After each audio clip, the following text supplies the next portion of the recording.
Un cordial saludo, mi nombre es Carlos Fajardo y bienvenidos a esta web conferencia acerca del diseño de compensadores usando la estrategia del lugar geométrico de las raíces. Vamos a comenzar.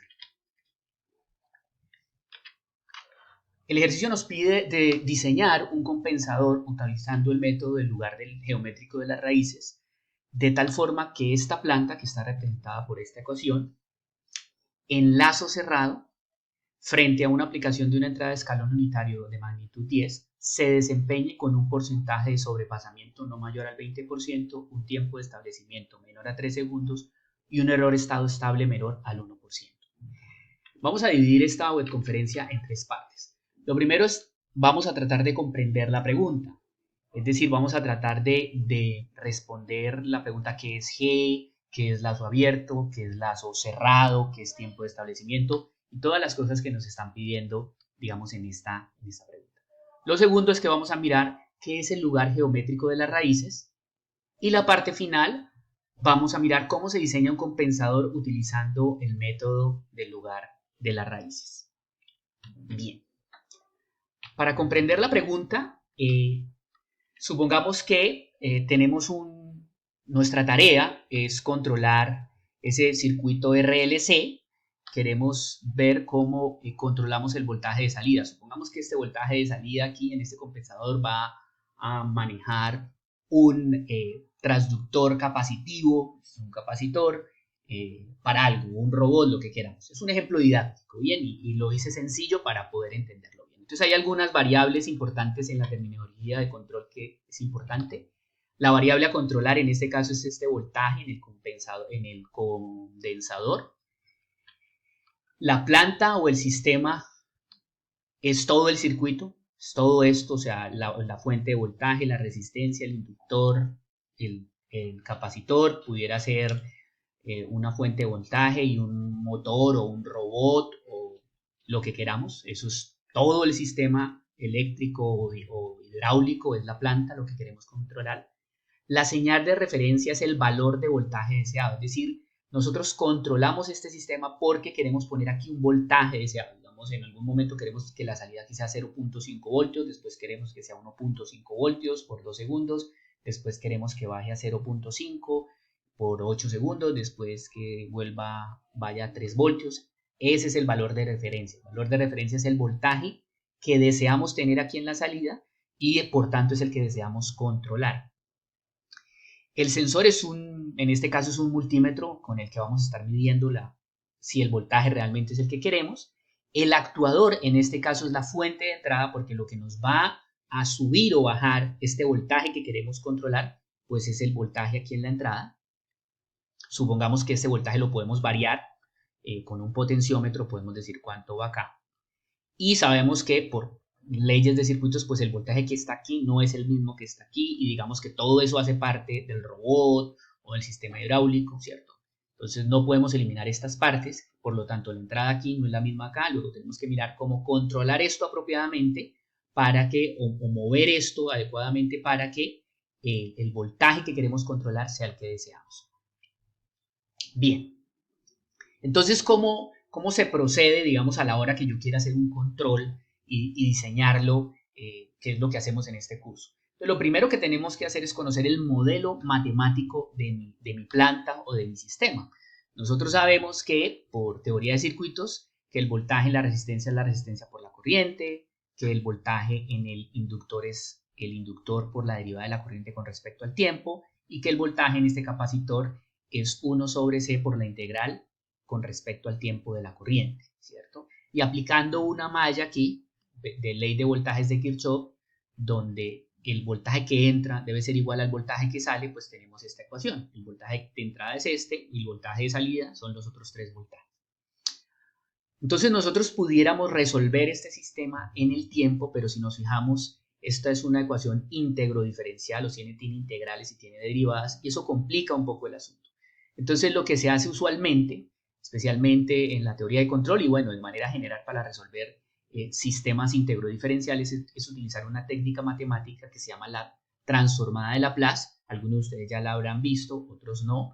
Pueden revisar algún tutorial sobre la transformada de Laplace, pero digamos que para efectos de este curso lo que necesitas entender es que la transformada de Laplace cambia del dominio T al dominio S pues, a través de una operación matemática, y las operaciones de derivación se convierten en multiplicaciones y las operaciones de integración se convierten en divisiones. Entonces pasamos de tener una ecuación íntegro diferencial a tener una ecuación algebraica con sumas, restas, multiplicaciones y divisiones, y eso tiene muchas ventajas, es decir, mucho más fácil resolver esta ecuación de la derecha que esta ecuación de la izquierda.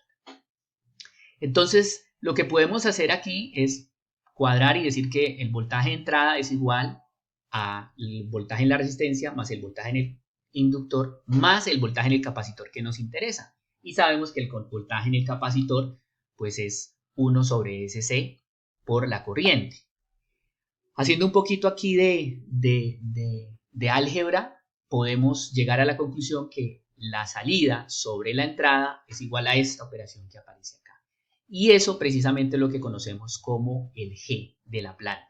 Es decir, la función de transferencia, lo que me relaciona la entrada con la salida.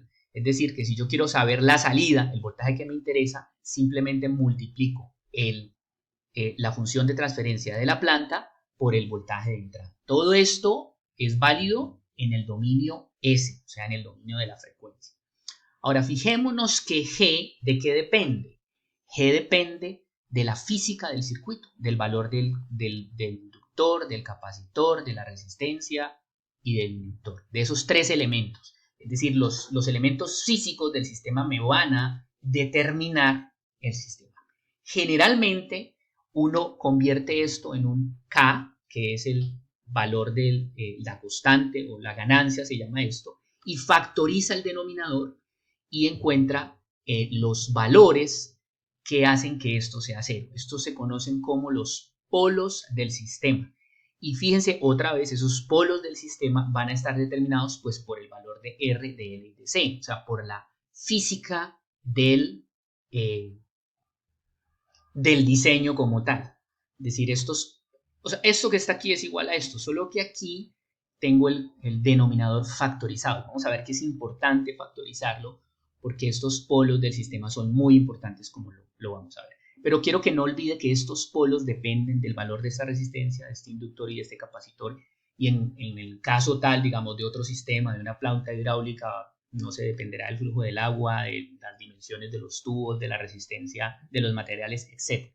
O sea, esos polos están asociados a la física interna del modelo. Entonces, para resumir, nuestro sistema lo expresamos matemáticamente a través de ecuaciones íntegro-diferenciales, pero en el control convertimos esas ecuaciones íntegro-diferenciales en dominio S para quitarnos de encima las integrales y las derivadas, y ahí es donde empezamos a resolver los problemas de control. Entonces lo que nos están dando en el ejercicio es una planta que tiene esta función de transferencia, es decir, que tiene esta relación entre la entrada y la salida. Estos coeficientes 1, 3 y 7 y este 5 están dados por las características físicas de ese sistema. No nos dicen qué tipo de planta es, por el momento eso no nos interesa. Bien, entonces nosotros pues tenemos en este caso un voltaje de entrada, la función de transferencia en el ejemplo anterior de la planta y un voltaje de salida.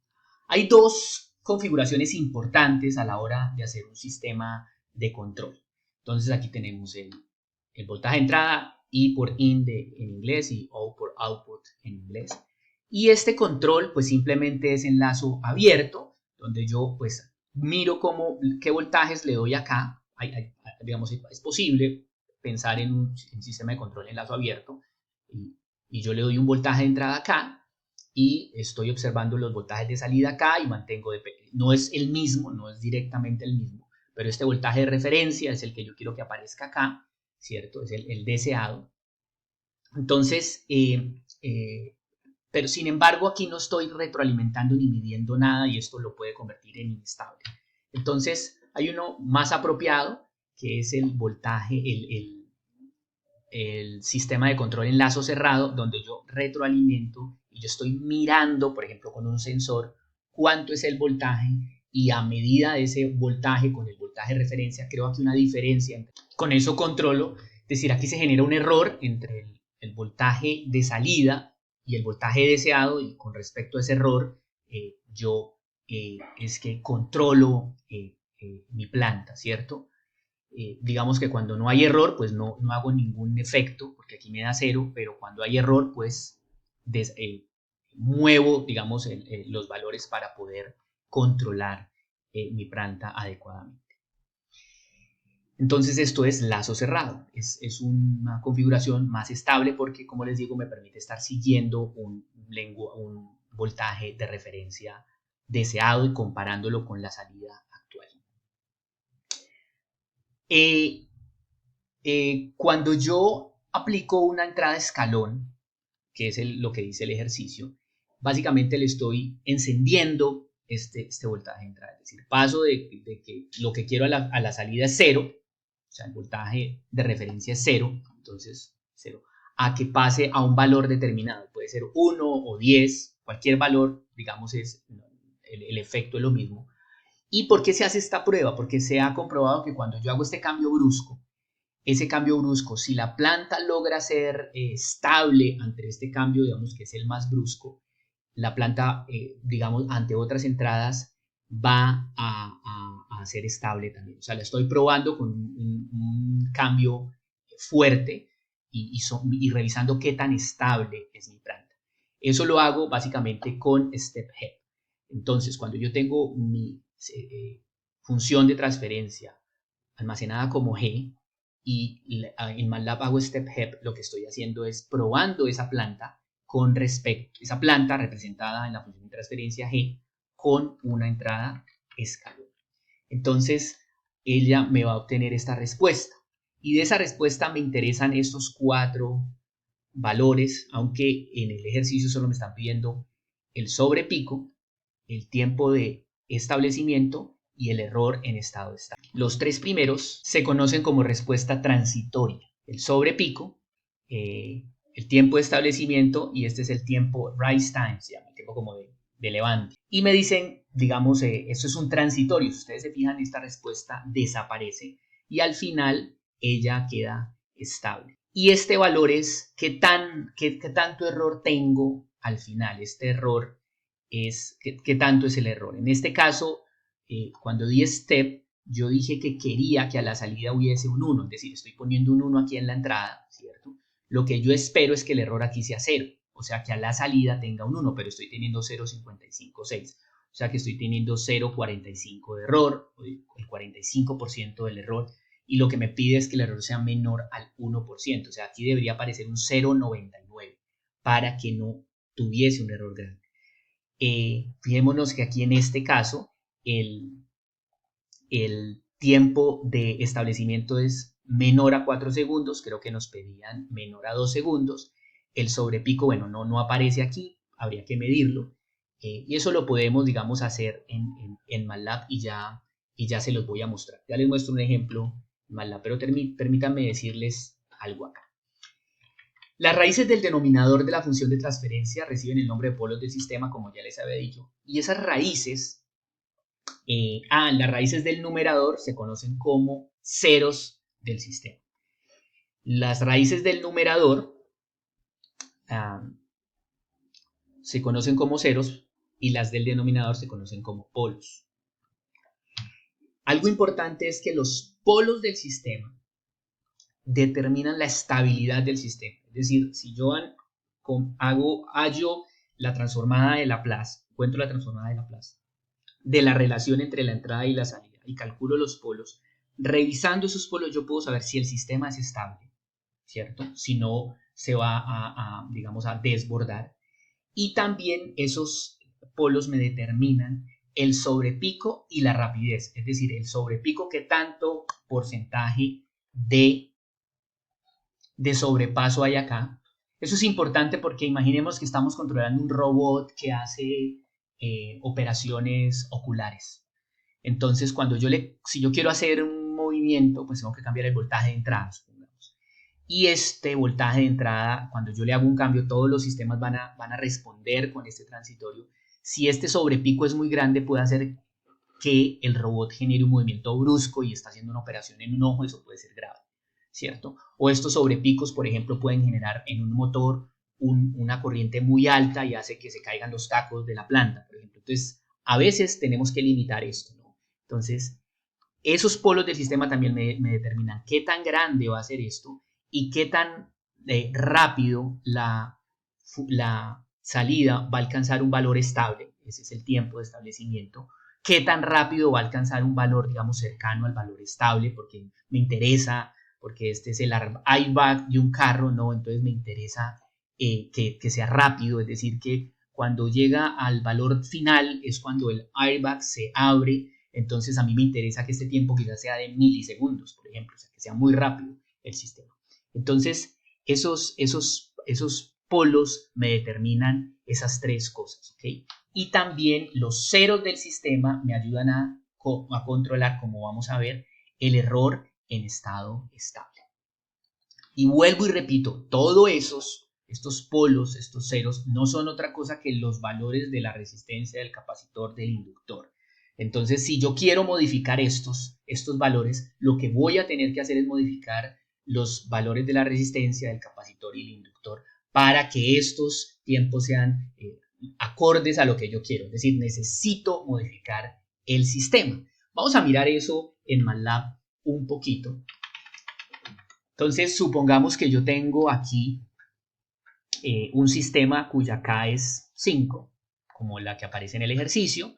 No hay ceros, están vacíos. Y voy a decir que los polos están en menos 1, 2,7i o j, y menos 1, menos 2,7i. Los polos siempre vienen en pares conjugados, porque acuérdense que si es una ecuación cuadrática, por ejemplo, es menos b más o menos la raíz cuadrada de, y ese más o menos es una da más, la otra da menos, la raíz cuadrada, y si lo que está por dentro de esa raíz es negativa, da complejo. Generalmente usted va a tener polos complejos conjugados en los sistemas reales. Bien, yo voy a agrupar esos dos polos en la palabra polos y con esta comando de z de ceros, p de polos, to transfers. O sea, esto dice, con los ceros y los polos, muévase a la función de transferencia. Le digo, estos son los ceros, estos son los polos, y esta es la ganancia, el valor de la constante con la que estoy multiplicando eso. Y creo el numerador y el denominador, ¿cierto? Y con ese numerador y denominador puedo crear una función de transferencia, ¿cierto? Basada en los ceros y los polos de esa. Y esta sería la función de transferencia en lazo abierto. Como no le puse punto y coma, cuando lo corra va a aparecer aquí. Y yo quiero hacer el feedback, pero en lazo cerrado, que es lo que me está pidiendo el ejercicio. Entonces voy a correr esto.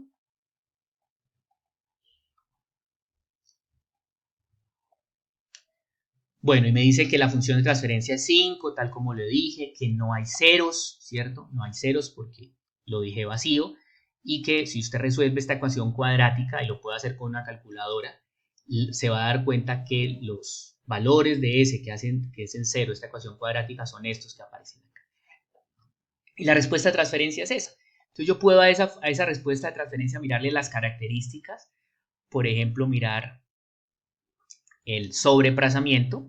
Y aquí si yo me dice que tiene un overshot del 40%, o sea, está mal, ¿cierto? Yo le puedo mirar, lo otro que me pide es el setting time, y me dice que ese setting time es algo cercano a